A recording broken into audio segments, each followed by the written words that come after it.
તો વિદ્યાર્થી મિત્રો આપણે લાસ્ટ સેશનની અંદર જોયા સાર્થક અંક. કોઈ સંખ્યા તમને આપેલી હોય તો એમાં કેટલા સાર્થક અંકો છે એ કેવી રીતે નક્કી થાય એના નિયમો જોયા. સાર્થક અંકના એરિથમેટિક ઓપરેશન એટલે કે સરવાળો, બાદબાકી, ગુણાકાર, ભાગાકાર કેવી રીતે થાય એ જોયું. સાર્થક અંકને ત્રુટિ સાથે કેવી રીતે સાંકળી શકાય એનો પણ એક એક્ઝામ્પલ આપણે જોયું, જે જેડબલઈ માટે ખૂબ મહત્વનો હતો. હવે આગળના સેશનમાં આપણે જોવાનું છે પારિમાણિક સૂત્ર. ચેપ્ટરનો સેકન્ડ મોસ્ટ આઈએમપી પાર્ટ. લગભગ જેડબલઈની બધી જ એક્ઝામની અંદર પારિમાણિક સમીકરણ અથવા પારિમાણિક સૂત્ર છે એ પૂછવામાં આવે છે. એટલે આપણે જો આને કહીએ મોસ્ટ આઈએમપી પાર્ટ ચેપ્ટરનો તો પણ ચાલે. હવે પારિમાણિક સૂત્ર શું છે, એનો ઉપયોગ ક્યાં થાય ફિઝિક્સની અંદર, આ બધું જ આપણે એકવાર વ્યાખ્યા સમજી લીધા પછી જોઈએ. પારિમાણિક સૂત્ર કેવી રીતે બનાવી શકાય એ એકવાર મગજની અંદર ક્લિયર કરી દઈએ અને એના પછી આપણે પારિમાણિક સૂત્રનો ઉપયોગ ક્યાં થાય છે એ જોઈએ. તો સૌપ્રથમ સમજીએ પારિમાણિક સૂત્ર શું છે અને એને કેવી રીતે બનાવાય તે, અને એના પછી આપણે એનો ઉપયોગ જોઈએ. તો પારિમાણિક સૂત્ર જે એનસીઈઆરટીની અંદર વ્યાખ્યા આપેલી છે એ જ વ્યાખ્યા મેં અહીંયા લખેલી છે. આપેલ ભૌતિક રાશિને કેટલી અને કઈ મૂળભૂત રાશિઓ દ્વારા દર્શાવી શકાય તે દર્શાવતા સમીકરણને તે ભૌતિક રાશિનું પારિમાણિક સૂત્ર કહે છે. આપેલ ભૌતિક રાશિ એટલે કોઈ પણ ભૌતિક રાશિ હોઈ શકે, જે હશે સાધિત ભૌતિક રાશિ, બરાબર. તો એ સાધિત ભૌતિક રાશિ કેટલી અને કઈ, બધા જ શબ્દ છે એનું મહત્વ છે. કેટલી અને કઈ, કોઈ સાધિત ભૌતિક રાશિ છે એ બે મૂળભૂત ભૌતિક રાશિથી બનેલી હોય, કોઈક 3 કોઈક 4 જેવું સમીકરણ, એવી તમને મૂળભૂત ભૌતિક રાશિની સંખ્યા મળે.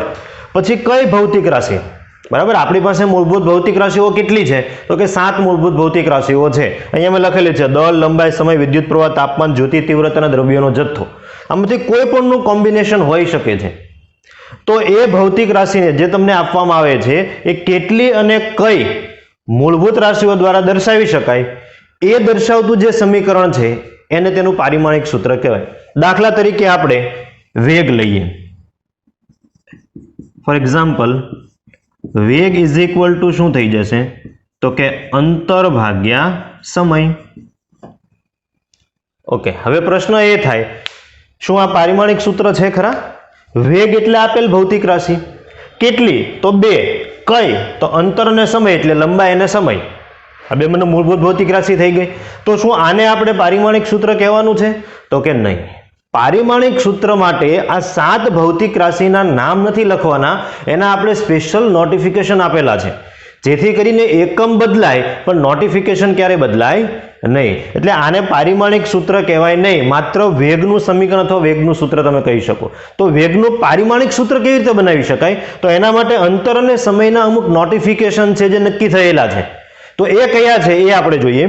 ધારો કે તમારા સૂત્રની અંદર દળ આવે છે, તો એ ભૌતિક રાશિનું પારિમાણિક સૂત્ર લખતી વખતે દળની જગ્યાએ શું લખવાનું છે? કેપિટલ M, માસ.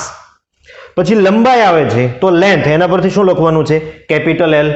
સમય આવે છે તો ટાઈમ, T. વિદ્યુત પ્રવાહ એમ્પિયરના A પરથી. તાપમાન, હવે તાપમાન દર્શાવવા માટેની અલગ અલગ મેથડો છે, કેપિટલ K હોઈ શકે, થીટા હોઈ શકે અથવા ઘણીવાર T પણ હોઈ શકે. પછી જ્યોતિ તીવ્રતા, કેન્ડેલા, એટલે આપણે એને લખવાનું છે CD. દ્રવ્યનો જથ્થો એટલે કે મોલ. તો આ 7 ભૌતિક રાશિને તમારે રિપ્લેસ કરવાના છે એના નોટિફિકેશન વડે, બરાબર. આ જ ફોર્મમાં તમારે નોટિફિકેશન રાખવાના છે MLTA. પછી જો તાપમાન આપેલું હોય તો K અથવા તો થીટા, જ્યોતિ તીવ્રતા હોય તો CD અને દ્રવ્યનો જથ્થો હોય તો મોલ. ફોર્મેટ તમારે બદલવાનું નથી, ક્રમ બદલવાનો નથી, બરાબર. તો હવે વેગનું આપણે પારિમાણિક સૂત્ર બનાવીએ. વેગ છે એની અંદર 2 અંતર અને સમય નામની મૂળભૂત ભૌતિક રાશિઓ છે. તો વેગનું પારિમાણિક સૂત્ર કેવી રીતે બનાવાય એ જોઈએ છોકરાઓ. વેગનું પારિમાણિક સૂત્ર એટલે શોર્ટમાં આપણે લખી શકીએ પાસું. તો અંતર એટલે એક પ્રકારની શું થઈ ગઈ તો કે લંબાઈ. તો અંતરની અહીંયા કેટલી ઘાત છે? એક જ ઘાત છે. તો અહીંયા આપણે L ની કેટલી ઘાત લખવાની? 1 ઘાત લખવાની, બરાબર. તો આ થઈ જશે L1 ડિવાઈડ બાય સમય. તો સમય માટે આપણે શું દર્શાવવાનું છે? Capital T. કેટલી ઘાત છે? 1 ઘાત. તો અહીંયા શું આપણે લખી શકીએ તો કે T1. હવે આને એક જ લાઈનમાં જો આપણે લખવું હોય તો કેવી રીતે લખી શકીએ? તો વેગ v ઇઝ ઇક્વલ ટુ શું થઈ જશે? m0, માસ તો છે જ નહીં, બરાબર, L1 T-1. તો આ શું થઈ ગયું? અહીંયા તમને જે જોવા મળે છે એ વેગનું પારિમાણિક સૂત્ર થઈ ગયું. એકદમ સિમ્પલ છે. તમારે ખાલી ભૌતિક રાશિને કોના વડે રિપ્લેસ કરવાની છે? એના નોટિફિકેશન વડે રિપ્લેસ કરવાની છે. MLTAKCD mall. બરાબર. હવે કોઈ પણ ભૌતિક રાશિનું તમે પારિમાણિક સૂત્ર લખ્યું હોય તો એ પારિમાણિક સૂત્રમાં આવતા જે ઘાતાંક છે એને શું કહેવાય? તો કે એને કહેવાય ભૌતિક રાશિના પરિમાણ. અહીંયા લંબાઈનું પરિમાણ કેટલું થઈ જશે? તો કે 1. સમયનું પરિમાણ કેટલું થઈ જશે? તો કે -1. ફરી રિપીટ કરું છું, કોઈ પણ ભૌતિક રાશિના પારિમાણિક સમીકરણમાં અથવા પારિમાણિક સૂત્રમાં આવતા જે ઘાતાંક છે એ ઘાતાંકને શું કહેવાય? તો કે જે તે ભૌતિક રાશિના પરિમાણ. આગળ આપણે ફરી આના વિશે વાત કરીશું જ્યારે પારિમાણિક સૂત્ર અલગ અલગ ભૌતિક રાશિને બનાવીએ ત્યારે. આપણે પારિમાણિક સૂત્ર બનાવતા શીખ્યા. જે ભૌતિક રાશિનું તમારે પારિમાણિક સૂત્ર બનાવવાનું છે એને સ્ક્વેર બ્રેકેટમાં લખવાનું છે. ભૂલ ન પડે, યાદ રાખજો. ફરી રિપીટ કરું છું, તમે ક્યારે આવી રીતે નહીં લખી શકો V = M0 L1 T-1. આ રોંગ મેથડ છે, આ રાઈટ મેથડ છે. બરાબર. જે આપણે પારિમાણિક સૂત્ર માટેના નિયમો બનાવેલા, જેવી રીતે સાર્થક અંક માટેના નિયમો બનાવ્યા હતા, તમારે સાર્થક અંકની થિયરી કોઈ જગ્યાએ એપ્લાય કરવી છે તો એના નિયમોને આધીન જ એને એપ્લાય કરવાની છે, અધરવાઇઝ તમારે એને એપ્લાય કરવાની નથી. તો સેમ રીતે પારિમાણિક સમીકરણ અગર તમારે ફિઝિક્સની અંદર કોઈ જગ્યાએ યુઝ કરવા છે તો એ વિથ નોટિફિકેશન એને જે રૂલ બનાવ્યા છે રૂલને ફોલો તમારે કરવા પડશે. બરાબર. અગર તમે આવી રીતે લખો છો તો અહીંયા આગળ માર્ક્સ કપાઈ જશે. જે ભૌતિક રાશિનું પારિમાણિક સૂત્ર તમે લખો એને હંમેશા સ્ક્વેર બ્રેકેટમાં જ લખવાનું છે. સ્ક્વેર સિવાયનું એક પણ બ્રેકેટ પણ હોવું જોઈએ નહીં. આ ખાસ વસ્તુ તમારે યાદ રાખવાની છે.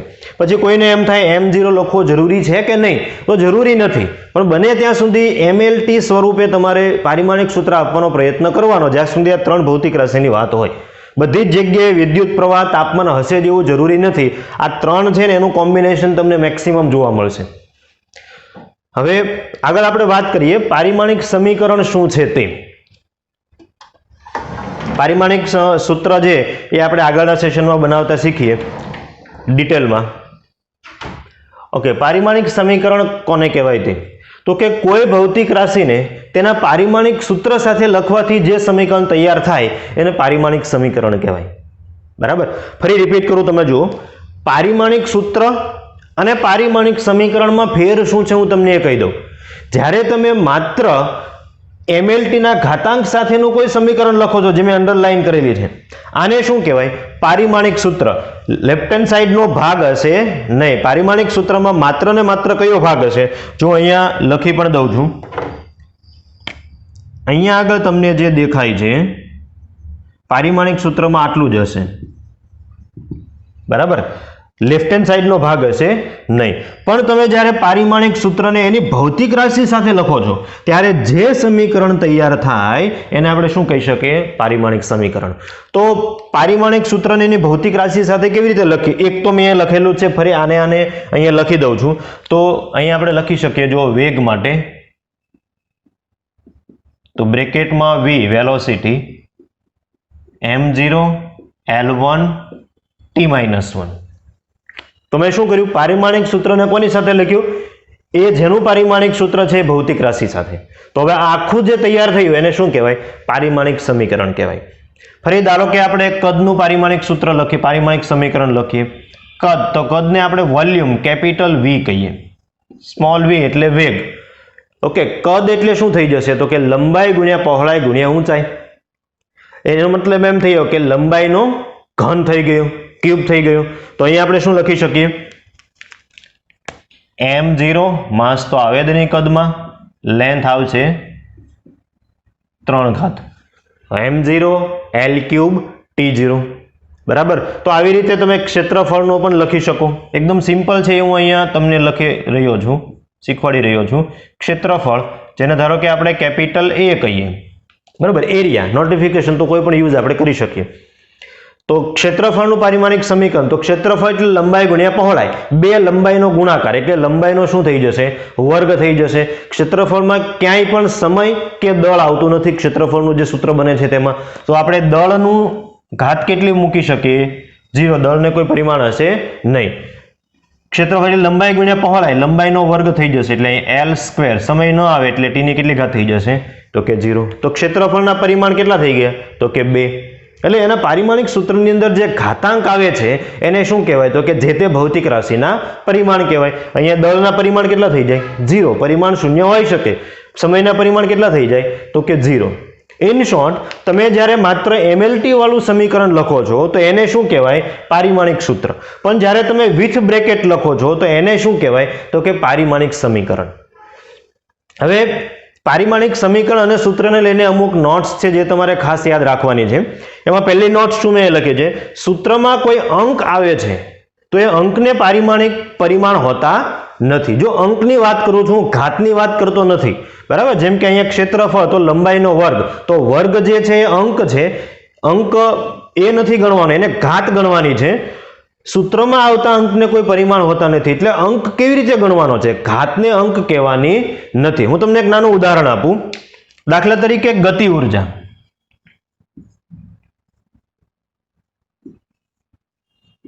ગતિ ઉર્જા કદાચ તમે સાંભળેલું હોય, કોઈ પદાર્થ ગતિ કરતો હોય, દાખલા તરીકે કોઈ પથ્થરને તમે ફેંકો છો, બરાબર, તો એની સાથે જે ઉર્જા સંકળાયેલી હોય એને પદાર્થની ગતિ ઉર્જા કહેવાય. સિમ્પલ આપણે આગળના ચેપ્ટરની અંદર પણ વાત કરીશું ખૂબ ડીપમાં. તો એ ગતિ ઉર્જાનું સૂત્ર હું તમને અત્યારે આપું. ગતિ ઉર્જા એટલે કાઇનેટિક એનર્જી, બરાબર, કાઇનેટિક એનર્જી, એનું સમીકરણ થઈ જાય 1/2 mv². કદાચ તમારામાંથી ઘણા જાણતા પણ હશે, બરાબર. તો મારે કાઇનેટિક એનર્જીનું પારિમાણિક સૂત્ર બનાવવું છે. તો એમાં મારે કોનું પારિમાણિક સૂત્ર ધ્યાનમાં નહીં લેવાનું તો કે જે અંક આવે છે, તો 1/2 ને શું કહેવાય અંક. આ જે 2 છે ને એને અંક નથી કહેવાના, એ તો ઘાત છે જેને તમારે ધ્યાનમાં લેવાની છે. એટલે કોઈ કોન્સ્ટન્ટ અંક આવતો હોય તો એને પરિમાણ નથી હોતા, એટલે તમારે માત્ર ને માત્ર શું કરવાનું અહીંયા આગળ, તો જો મારે કાઇનેટિક એનર્જીનું પારિમાણિક સૂત્ર લખવું હોય તો એને લખો બ્રેકેટમાં, kinetic energy is equal to 1/2 ને પરિમાણ નો એટલે પારિમાણિક સૂત્ર આપણે મળવાનું નથી એનું. તો માસનું પારિમાણિક સૂત્ર તો એને આપણે શું લખી શકીએ m1, એની ઘાત તો છે જ નહીં.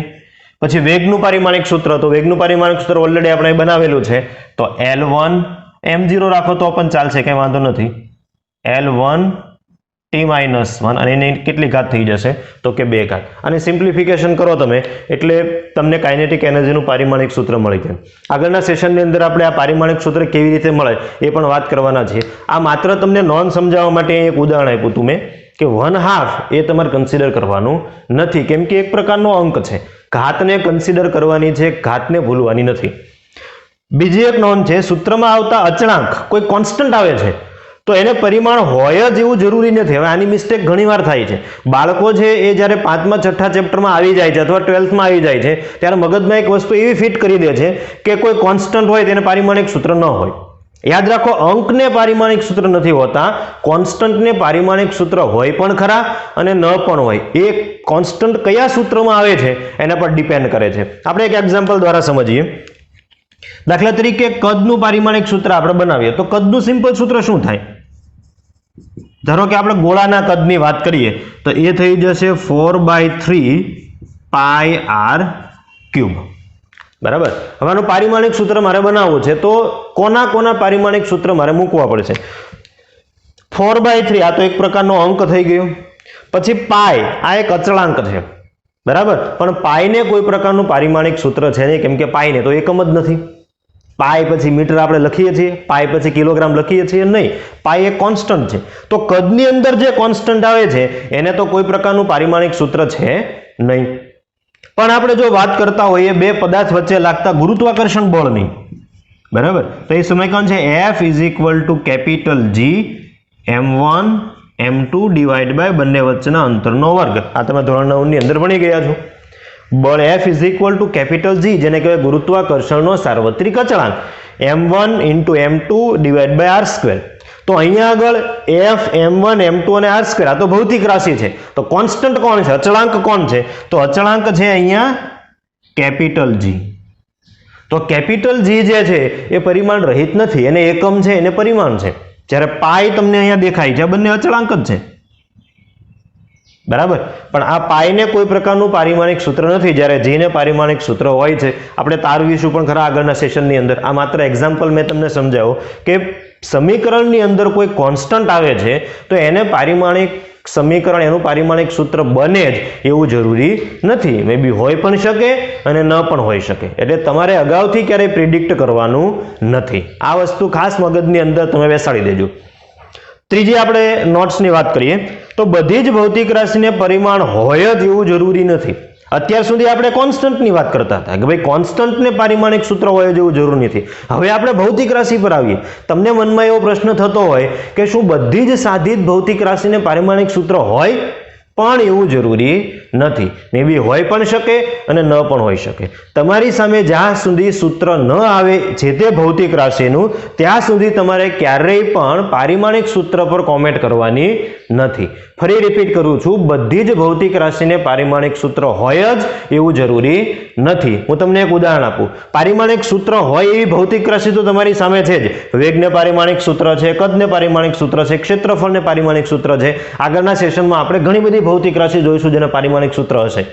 તો એવી કઈ ભૌતિક રાશિ છે જે ભૌતિક રાશિ તો છે પણ એને પારિમાણિક સૂત્ર નથી? તો આપણે એનું એક ઉદાહરણ લઈએ. દાખલા તરીકે તમે ભણી ગયા ખૂણો, બરાબર છે, સમતલ કોણ તમે કીધો તો. આપણે આ ખૂણાની વાત કરીએ તો ખૂણાનું સૂત્ર શું છે? ખૂણો ઇઝ ઇક્વલ ટુ ચાપ ભાગ્યા ત્રિજ્યા. ચલો હવે આનું આપણે પારિમાણિક સૂત્ર બનાવીએ તો શું બને જુઓ. ખૂણાને આપણે થોડા સમય માટે ધારો કે ફાઈ વડે દર્શાવીએ, બરાબર. તો એને આપણે બ્રેકેટમાં લખીએ તો આપણે આને આમ બોલી શકીએ પારિમાણિક સમીકરણ, બરાબર. હોલની વાત કરતા હોય તો પારિમાણિક સમીકરણ. તો ચાપ એટલે એક પ્રકારની લંબાઈ થઈ ગઈ, બરાબર. ચાપ એટલે શું થઈ ગયું? એક પ્રકારની લંબાઈ. અને લંબાઈને આપણે કોના વડે દર્શાવીએ છીએ? તો કે એલ વડે, બરાબર. એકમ ગમે તે હોય, સેન્ટીમીટર હોય, મીટર હોય, કિલોમીટર હોય, માઇલ હોય, ફૂટ હોય, સેન્ટીમીટર ગમે તે હોય, એને બધાને કોના વડે દર્શાવવાના છે? તો કે એલ વડે. તમારે એકમ સાથે નિસ્બત નથી, ભૌતિક રાશિ સાથે મતલબ છે. તો ચાપ એક પ્રકારની લંબાઈ છે તો ચાપની અહીં કેટલી ઘાત છે? એક જ ઘાત છે. તો અહીંયા આપણે શું લખી શકીએ? L1 ડિવાઈડ બાય ત્રિજ્યા. તો ત્રિજ્યા પણ એક પ્રકારની લંબાઈ છે. તો અહીંયા આગળ ફરી ત્રિજ્યા માટે પારિમાણિક સૂત્ર લખવું હોય તો ત્રિજ્યા એટલે એક પ્રકારની લંબાઈ, તો અહીંયા થઈ જશે L. ત્રિજ્યાની કેટલી ઘાત? તો કે એક ઘાત. તો હવે આને કેવી રીતે સદરૂપ આપવું? શું L1 ઇન્ટુ L-1 આવું કરવાનું? તો યાદ રાખો, પારિમાણિક સૂત્રની અંદર અથવા પારિમાણિક સમીકરણની અંદર તમે આ જે ઘાત છે ને એના છેદ ઉડાડી શકો છો, સરવાળો બાદબાકી કરી શકો છો. આધાર કેવો હોવો જોઈએ? તો કે એક સરખો હોવો જોઈએ. L1 અને L1 કેન્સલ થઈ જશે એટલે L ની 0 ઘાત થઈ જશે, બરાબર. તો આને આપણે લખવું હોય તો કેવી રીતે લખી શકીએ પારિમાણિક સમીકરણની દ્રષ્ટિએ? તો આપણે મેં તમને વાત હમણાં કરી, તમારે MLT સ્વરૂપે લખવા પ્રયત્ન કરવાનો છે. માસ તો આમાં કોઈ છે જ નહીં. તો અહીંયા શું થઈ જશે? m ની 0 ઘાત. હવે L ઉપર અને નીચે એક સરખા છે તો કેન્સલ થઈ જશે. તો અહીંયા આગળ શું થઈ જશે? તો કે L0 સમય તો છે જ નહીં, તો T0. તો જો ખૂણો એક પ્રકારની ભૌતિક રાશિ છે પણ એના પરિમાણ કેવા થઈ ગયા? 0. એનો મતલબ કે એની પાસે પરિમાણ નથી, પારિમાણિક સૂત્ર તમે બનાવી શકો નહીં. પારિમાણિક સૂત્ર આપણે આપવું હોય તો શું આપી શકીએ? m0 L0 T0. પરિમાણ તો છે જ નહીં. એટલે એમ લખેલું ભૌતિક રાશિને પરિમાણ હોય જ એવું જરૂરી નથી. બીજું એક ઉદાહરણ આપણે લઈએ. ધારો કે વક્રી ભવનાંક. વક્રી ભવનાંક તમે ધોરણ 9 ની અંદર ઓપ્ટિક્સમાં ભણ્યા હતા, બરાબર. પેન્સિલ ને વાંકા વળવાની જે ઘટના હતી, એ ગ્લાસની અંદર તમે પાણી ભરી દો પછી પેન્સિલ ડૂબાડો તો એ બેન્ડ થઈ જશે. તો એ બેન્ડ થવાનું કારણ શું છે? તો વક્રી ભવનાંક જ છે. તો એ વક્રી ભવનાંક છે એક પ્રકારની ભૌતિક રાશિ છે. વક્રી ભવનાંકને આપણે સ્મોલ n વડે અથવા તો મ્યુ વડે દર્શાવીએ છીએ ફિઝિક્સની અંદર. તો એ શું છે? તો એ બે પ્રકારના વેગનો ગુણોત્તર છે. કયા કયા? તો કે પ્રકાશનો શૂન્યાવકાશમાં વેગ છેદમાં પ્રકાશનો માધ્યમમાં વેગ. આના વિશેની વધારે ઇન્ફોર્મેશન આપણે 12th માં ઓપ્ટિક્સમાં જોઈશું. અત્યારે હું તમને સૂત્ર આપી દઉં, તમને યાદ ન હોય તો. વક્રી ભવનાંકનું સૂત્ર શું થાય? તો કે પ્રકાશનો શૂન્યાવકાશમાં વેગ, જેને આપણે c કહીએ છીએ, ડિવાઈડ બાય પ્રકાશનો જે તે માધ્યમમાં વેગ, તો એને આપણે v કહીએ ધારો કે. ઇન શોર્ટ, વક્રી ભવનાંક એ બે વેગનો ગુણોત્તર છે. જેવી રીતે ખૂણો એ બે લંબાઈનો ગુણોત્તર છે. તો અંશમાં વેગ છેદમાં વેગ, તો અંશ અને છેદમાંથી વેગના પારિમાણિક સૂત્ર કેન્સલ થઈ જશે. તો n નું પારિમાણિક સૂત્ર શું થઈ જશે? તો બ્રેકેટમાં આપણે લખીએ m0 L0 T0. તો વક્રી ભવનાંક એ પ્રકારની ભૌતિક રાશિ છે પરંતુ એના પરિમાણ કેવા થઈ ગયા? 0 0 0 0. તો બેમાંથી એક પણ પરિમાણ છે નહીં. એટલે ખાસ યાદ રાખજો, નીટની અંદર આ પ્રકારના MCQ છે એ આવતા હોય છે. તમને સિમ્પલ એટલું મગજમાં બેસાડવાનું છે કે સૂત્રમાં કોઈ અંક આવે છે તો અંકને ફિક્સ કોઈ પરિમાણ હોતા નથી. દાખલા તરીકે અહીંયા 1/2 છે, અહીંયા 4/3 છે. કોઈ કોન્સ્ટન્ટ આવે છે તો કોન્સ્ટન્ટને પરિમાણ હોય પણ ખરા અને ન પણ હોય. એ કોન્સ્ટન્ટ કયા સૂત્રમાં છે, કોન્સ્ટન્ટ કેવો છે એના પર ડિપેન્ડ કરે છે. અને લાસ્ટ, કોઈ ભૌતિક રાશિને પરિમાણ હોય જ એવું જરૂરી નથી. અમુક ભૌતિક રાશિઓ એવી પણ છે કે જેને પરિમાણ હોતા નથી. તો આપણે આગળના સેશનની અંદર હવે અલગ અલગ ભૌતિક રાશિના પારિમાણિક સૂત્ર કેવી રીતે બનાવાય એ ખૂબ ડિટેલમાં જોઈએ, જે આપણા માટે ખૂબ મહત્વનું છે. તો સૌપ્રથમ તમે આ બંને બોર્ડ છે એને વ્યવસ્થિત રીતે લખી લો, પછી આપણે આગળ જોઈએ. ઓકે વિદ્યાર્થી મિત્રો, તો હવે આપણે જોઈએ પારિમાણિક સૂત્ર કેવી રીતે બનાવી શકાય તે. આમ કહીએ તો એક મોસ્ટ આઈએમપી વિભાગ છે. એકદમ સિમ્પલ રીતે આપણે સિમ્પલ શબ્દોમાં જોઈએ કે પારિમાણિક સૂત્ર કેવી રીતે બનાવે તે. JEE ની અંદર મેં તમને આગળ વાત કરી તે પ્રમાણે દર વર્ષે એક ક્વેશ્ચન છે એ પારિમાણિક સૂત્ર જે તે ભૌતિક રાશિનું શું થાય એનો હોય છે. બરાબર. ટોટલ 2 વર્ષ દરમિયાન આપણે ઘણી બધી ભૌતિક રાશિ સાથે ડીલ કરવાની થશે. કોઈ પણ ભૌતિક રાશિને આપણે પારિમાણિક સૂત્ર સ્વરૂપે રજૂ કરી શકીએ, ચાહે પરિમાણ હોય કે ન હોય. જો પરિમાણ નહીં હોય તો M0 L0 T0, અને જો હશે તો એની કંઈક ઘાત સાથે આપણે લખી શકીએ. બરાબર. અમુક બેઝિક 11th ની જે ભૌતિક રાશિ છે તે અને અમુક 12th માં આવતી ભૌતિક રાશિ છે એને આપણે પારિમાણિક સૂત્ર જોઈએ. યાદ એ રાખવાનું છે, અત્યારે તો હું તમને બધી ભૌતિક રાશિના સૂત્રો આપી દઉં છું, પણ જે તે સમયે તમને એક પણ સૂત્ર આપવામાં આવશે નહીં. જેમ જેમ આપણે ફિઝિક્સમાં આગળ વધતા જઈશું એમ ફિઝિક્સમાં આવતા જે સમીકરણ હોય એ સમીકરણ તમારે કમ્પલસરી યાદ રાખવા પડશે જે તે ભૌતિક રાશિના. બરાબર. તમને કોઈ ભૌતિક રાશિનું સમીકરણ આપવાનું નથી. અત્યારે હું તમને સમીકરણ આપી દઉં છું. તમને માત્ર પ્રશ્નમાં આવું કહેવામાં આવે છે કે વેગનું પારિમાણિક સૂત્ર શું થાય, પ્રવેગનું પારિમાણિક સૂત્ર શું થાય. તો જો તમને જે તે ભૌતિક રાશિના સૂત્ર યાદ હોય તો પારિમાણિક સૂત્રને તમે ખૂબ ઝડપથી બનાવી શકો છો, ખૂબ સરળતાથી બનાવી શકો છો. બરાબર. તો આપણે જોઈએ વેગનું પારિમાણિક સૂત્ર. હમણાં આપણે વાત કરી તે પ્રમાણે પારિમાણિક સૂત્ર તમે તો જ બનાવી શકવાના છો જો તમને ખબર હોય કે ભૌતિક રાશિનું સૂત્ર શું થાય તે. તો વેગનું સૂત્ર શું થાય? આપણી પાસે વેગનું સમીકરણ છે અંતર ભાગ્યા સમય. હવે અંતર અને સમય એ શું 7 ભૌતિક રાશિ મૂળભૂત ભૌતિક રાશિમાંની છે? તો કે હા. અંતર એટલે એક પ્રકારની લંબાઈ અને લંબાઈ એટલે લેન્થ. તો પારિમાણિક સૂત્રમાં એને આપણે કેપિટલ L વડે દર્શાવીએ છીએ. તો વેગનું પારિમાણિક સૂત્ર જો આપણે બનાવવું હોય તો કેવી રીતે બનાવી શકીએ? તો ઇક્વલ ટુ શું થઈ જશે? તો કે અંતરનું પારિમાણિક સૂત્રને આપણે શું લખી શકીએ? L1 ડિવાઈડ બાય, આપણે ઉપર લખીએ જેથી કરીને સરખી રીતે દેખાય તમને. અંતર એટલે લંબાઈ, તો એ શું થઈ જશે? L1 ડિવાઈડ બાય સમય, સમય એટલે ટાઈમ T1. તો વેગનું પાસું શું થઈ જશે? તો આપણે અહીંયા લખી શકીએ વેગનું પારિમાણિક સૂત્ર L1 T-1. બરાબર. પારિમાણિક સમીકરણ લખવું હોય તો શું કરવાનું? તો કે લેફ્ટ હેન્ડ સાઈડ વેગને બ્રેકેટમાં લખવાનું. એટલે હવે આપણે પારિમાણિક સમીકરણ સ્વરૂપે જ લખીએ જેથી કરીને વારંવાર આપણે વેગનું પારિમાણિક સૂત્ર કે પ્રવેગનું પારિમાણિક સૂત્ર લખવું પડે નહીં. ઓકે. પ્રવેગ. તો પ્રવેગનું સૂત્ર શું થાય? તો પ્રવેગનું સૂત્ર થાય વેગ ભાગ્યા સમય. ઓકે. આ સૂત્ર શું છે?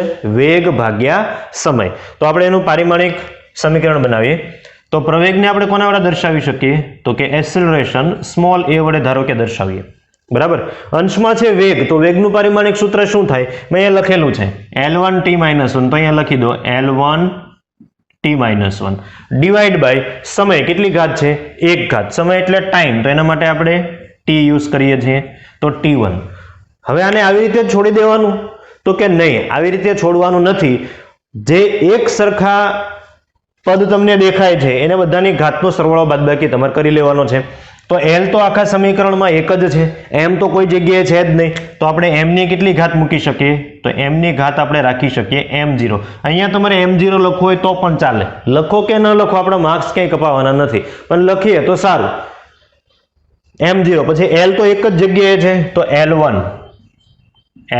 T 2 જગ્યાએ છે. તો નીચેનો જે T છે એને અંશમાં તમે લઈ જાઓ. પારિમાણિક સૂત્ર બને ત્યાં સુધી એક જ લાઈનમાં લખવા પ્રયત્ન કરવાનો. તો જ્યારે અંશની કોઈ ઘાત, છેદની કોઈ ઘાત અંશમાં જતી હોય ત્યારે નિશાની બદલાય. તો આ જે છેદમાં છે T⁻1 એ અંશમાં જાય તો શું થઈ જશે? T⁻−1. તો અંશમાં કેટલા -1 ભેગા થઈ ગયા? તો 2 - 1 t - 1 અને t - 1 આ પહેલી વાર છે એટલે આપણે એને સરખી રીતે સમજીએ પછી આપણે ડાયરેક્ટ લખીશું તો આ t - 1 એક તો અહીંયા હતું જ પછી નીચેથી t1 ઉપર આવે એટલે ઘાત છે એની નિશાની બદલાય તો ફરી t - 1 આધાર સરખા તો ઘાતનો શું કરી શકીએ સરવાળો મેથ્સનો નિયમ છે અહીંયા આધાર શબ્દ દેખાય t અને t એક સરખા છે તો બંને ઘાતનો સરવાળો કરો -1 અને -1 નો સરવાળો કરો એટલે શું થઈ જશે -2 તો એક્સેલરેશનનું આપણે પારિમાણિક સૂત્ર જો બનાવવું હોય તો શું થઈ જશે a = m0 L1 t - 2 એના પછી છે બળ તો બળનું સૂત્ર શું થઈ જાય તો બળ = આપણે સમીકરણ જાણીએ છીએ F = m * a એટલે કે દળ ગુણ્યા પ્રવેગ તો પારિમાણિક સૂત્ર મારે લખવું હોય તો કેવી રીતે લખાય તો અહીંયા આપણે લખી શકીએ બ્રેકેટમાં F પછી દળ તો બ્રેકેટમાં m પછી ઇન્ટુ બ્રેકેટમાં a તમે જ્યારે બ્રેકેટ લખો છો તમને એક હેબિટ પડે એટલે મેં લખેલું તમે ડાયરેક્ટ પણ લખી શકશો અત્યારે હું સ્ટેપ બાય સ્ટેપ તમને શીખવું છું એટલે તો માસનું પારિમાણિક સૂત્ર જ્યારે તમે બ્રેકેટમાં કોઈ ભૌતિક રાશિને લખો ત્યારે એનો મતલબ શું થાય કે આનું તમારે પારિમાણિક સૂત્ર લખવાનું છે તો માસનું પારિમાણિક સૂત્ર શું થઈ જશે તો માસ માટે આપણે યુઝ કરી શકીએ m1 પછી પ્રવેગનું પારિમાણિક સૂત્ર અહીંયા લખેલું છે મેં m0 L1 t - 2 તો ફાઇનલી f નું પારિમાણિક સૂત્ર શું થઈ જશે તો કે ઇક્વલ ટુ m ની કેટલી ઘાત થઈ જશે 1 ઘાત l ની 1 ઘાત અને t ની -2 ઘાત તો આ થઈ ગયું બળનું પારિમાણિક સૂત્ર એના પછી છે દબાણ બરાબર ભૌતિક રાશિ તમારા માટે એમ નવી નથી એકવાર નાના ધોરણમાં આવી ગઈ છે પણ તેમ છતાં આપણે 11th માં ભણવાના તો છીએ જ હું અત્યારે તમને એ સમીકરણ આપી દઉં છું દબાણ એટલે શું થાય તો કે બળ ભાગ્યા ક્ષેત્રફળ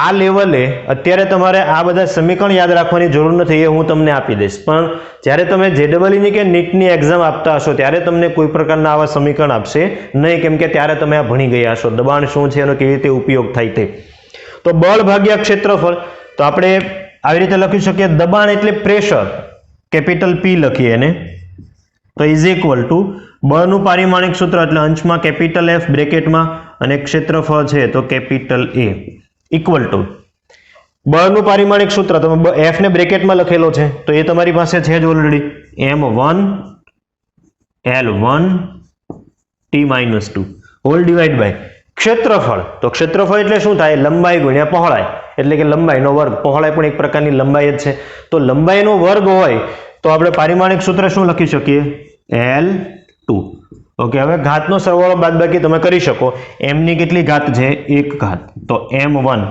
l બે જગ્યાએ છે નીચેના બે અંશમાં જાય તો માઈનસ થઈ જશે તો 1 - 2 એટલે કેટલા વધશે તો કે l - 1 અને t - 2 પારિમાણિક સૂત્ર અમુક ભૌતિક રાશિને તમે જો યાદ રાખી લો તો તમારો સમય બચે અને અથવા યાદ નથી રાખવા તો તમે આવી રીતે બનાવતા પણ શીખી શકો બરાબર આ બેઝિક ભૌતિક રાશિના પારિમાણિક સૂત્ર આપણે બનાવતા શીખીએ છીએ આગળ વધીએ વેગમાન આ પણ ભૌતિક રાશિ છે એ તમારે આવી ગઈ છે વેગમાન એટલે શું થાય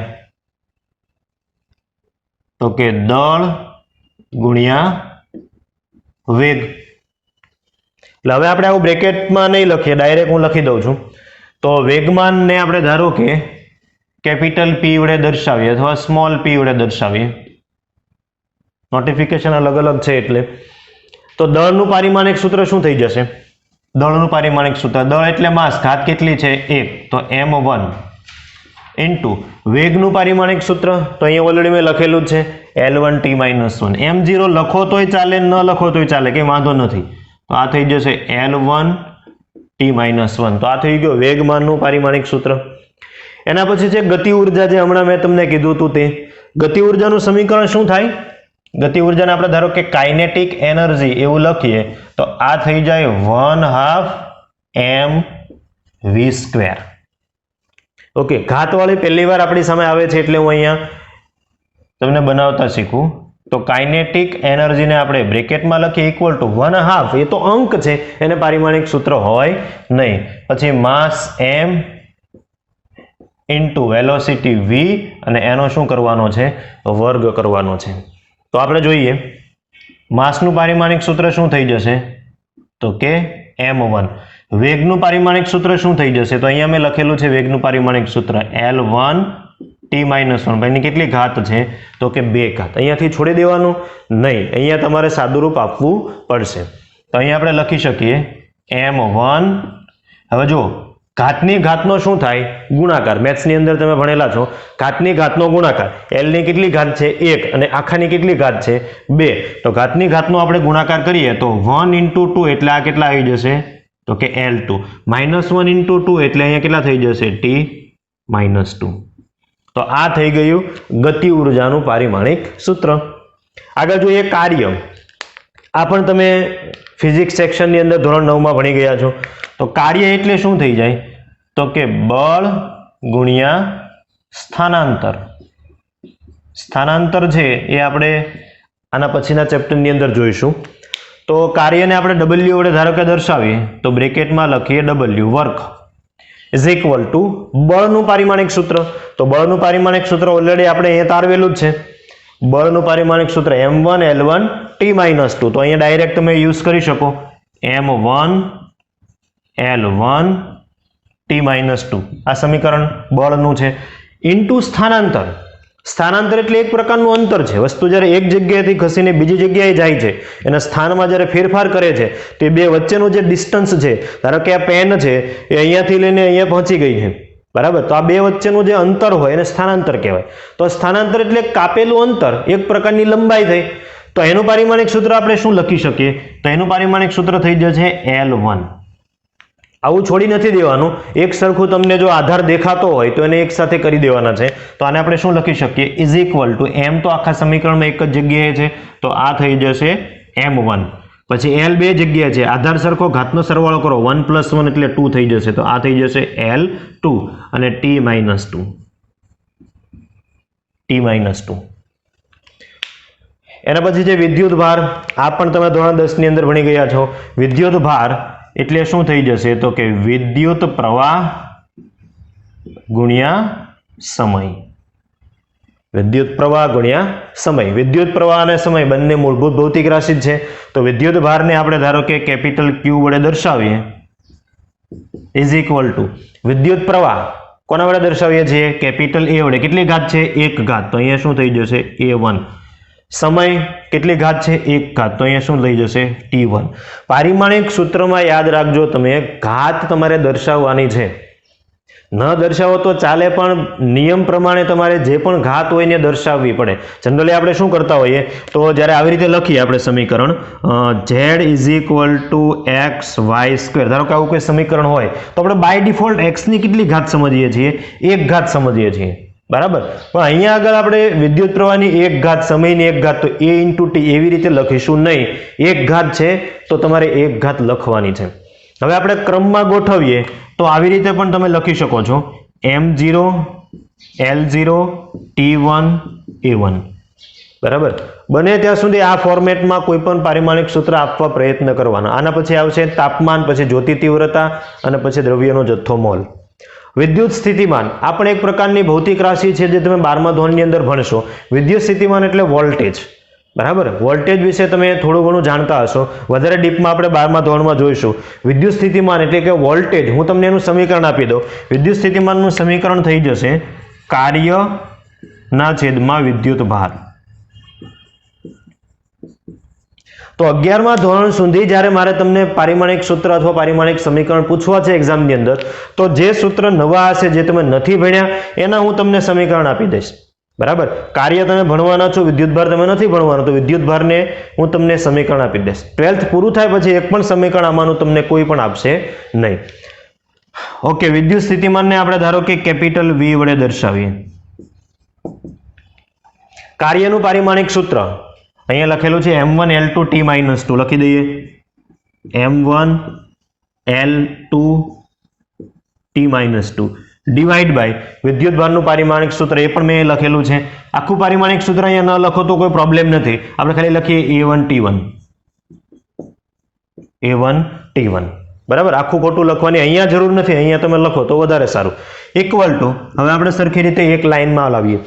m આખા સૂત્રમાં કેટલી જગ્યાએ છે એક જ જગ્યાએ કેટલી ઘાત છે એની? એક ઘાત. તો આ થઈ જશે m1. m પછી આવે l. તો l તમે જો એક જ જગ્યાએ છે, બાકી કોઈ જગ્યાએ l નથી, તો l ની કેટલી ઘાત થઈ જશે? 2 ઘાત. તો આ થઈ ગયું l2. હવે t ની વાત કરીએ તો t અહીંયા -2, અહીંયા છે t1. t બે જગ્યાએ છે, તો છેદનો જે t છે એને આપણે અંશમાં લઈ જઈએ તો અહીંયા કેટલી ઘાત છે? 1. અંશમાં જાય તો કેટલી થઈ જશે? -1. તો -2 -1 એટલે કેટલા થઈ જશે? -3. તો આ થઈ જશે t⁻³ એ છેદમાં છે, એને ક્યાં લઈ જવાનો? અંશમાં. તો 1 છે એ ઘાત કેટલી થઈ જશે? -1. તો a -1. તો પારિમાણિક સૂત્ર અત્યાર સુધી તમે માર્ક કર્યું હશે. તમારી પાસે જો સૂત્ર હોય ને, દાખલા તરીકે વેગ અંતર ભાગ્યા સમય પ્રવેગ, વેગ ભાગ્યા સમય બળ, દળ ગુણ્યા પ્રવેગ દબાણ, બળ ભાગ્યા ક્ષેત્રફળ, તો તમે પારિમાણિક સૂત્ર છે એ ખૂબ સરળતાથી બનાવી શકો છો. તો સિમ્પલ રીતે આટલું ખાલી યાદ રાખો કે તમારે જો પારિમાણિક સૂત્ર જે તે ભૌતિક રાશિનું બનાવવું છે તો પારિમાણિક સૂત્રને ગોખવાનું નથી. તમારે શું યાદ રાખવાનું છે? એનું સૂત્ર યાદ રાખવાનું છે, પછી પારિમાણિક સૂત્ર બનાવી લેવાનું છે. અમુક બેઝિક પારિમાણિક સૂત્ર છે યાદ રાખી લો તો વધારે બેટર, જેથી કરીને તમારો સમય બચે. દાખલા તરીકે બળ છે, પ્રવેગ છે, વેગ છે, આ એવી ભૌતિક રાશિઓ છે કે જેનો ઉપયોગ કોઈક ને કોઈક બીજા સૂત્રની અંદર થતો હોય. દાખલા તરીકે અહીંયા જુઓ તમે, કાર્ય તો બળ આવે છે, બરાબર. અહીંયા છે ગતિ ઉર્જા તો વેગ આવે છે, વેગમાન તો વેગ આવે છે, બરાબર. એટલે અમુક બેઝિક ભૌતિક રાશિ છે એના જો તમે પારિમાણિક સૂત્ર ડાયરેક્ટ યાદ રાખી લો તો વધારે સારું છે. પારિમાણિક સૂત્રના આટલા એક્ઝામ્પલ પરથી તમને પારિમાણિક સૂત્ર કેવી રીતે બનાવી શકાય, કોને પરિમાણ કહેવાય, એ આઈ થિંક ખ્યાલ આવી ગયો હશે, બરાબર. જે તે ભૌતિક, દાખલા તરીકે માસના કેટલા પરિમાણ છે? તો કે 1. લેન્થના કેટલા છે? તો કે 2. સમયના કેટલા છે? -3. પરિમાણ ધન પણ હોઈ શકે અને ઋણ પણ હોઈ શકે, એની ચિંતા કરવાની નથી. બાકીના જે પારિમાણિક સૂત્ર છે એ હું તમને અસાઇનમેન્ટની અંદર આપીશ, જેને તમે સરખી રીતે સોલ્વ કરજો. પારિમાણિક સૂત્ર જે હું તમને અસાઇનમેન્ટમાં આપીશ એમાં આવી રીતે સમીકરણ ઓલરેડી હું આપીને તમને આપી દઈશ, જેથી કરીને તમે સરળતાથી એના પારિમાણિક સૂત્ર બનાવી શકો. ઓકે, તો આગળ વધીએ એના પહેલા તમે સરખી રીતે બંને બોર્ડને નોટ ડાઉન કરી લો અને પછી આપણે આગળ વધીએ.